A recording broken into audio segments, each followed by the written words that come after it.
বিসমিল্লাহির রহমানির রহিম। বন্ধুরা, এই হলো রাজধানী ঢাকার চিত্র। দুপুর সময় এখন, আজ 26শে ডিসেম্বর, রোজ শুক্রবার। কুয়াশা ভেঙে রৌদ্রে দেখা দিয়েছে। মোটামুটি রৌদ্রটা মোটামুটি আছে, খারাপ না, কাপড় টোর শুকানো যাবে। আলহামদুলিল্লাহ, দেখতে পাচ্ছেন ঢাকা শহরে কি বিল্ডিং,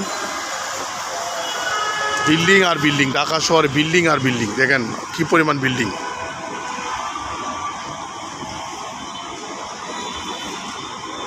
বন্ধুরা,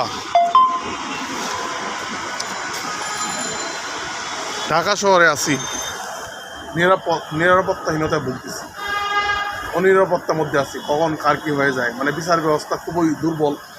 আপনি যদি ককটেল বিস্ফোরণে আপনি চিন্তাকারী হাতে মারা যান, মানে চিন্তাকারী বিচার হবে না, ককটেল বিস্ফোরণকারীর বিচার হবে না। এমন অবস্থার মধ্যে আমাদের দেশটা অতিবাহিত হয়ে যাচ্ছে। রাজনৈতিক সরকার খুবই জরুরি, খুবই দরকার আমাদের নিরাপত্তার জন্য। রাজনৈতিক সরকার, ভালো সরকার, নামাজি সরকার, যে সৎ কাজে আদেশ দিবে, অসৎ কাজে নিষেধ দিবে, জানমাল সময় আল্লাহ রাস্তায় বেরোর কথা বলবে, এমন একটা নামাজি মানুষ, নামাজি সুন্নতলা দাঁড়িয়েওয়ালা একটা মানুষ আমাদের নেতা বানা। আমরা এটা চাই, আমি ব্যক্তিগতভাবে চাই। আল্লাহ কাছে কামনা, আল্লাহ পাক উত্তম পরিকল্পনাকারী, আল্লাহ পাকই জানেন কী হয় আমাদের অবস্থা।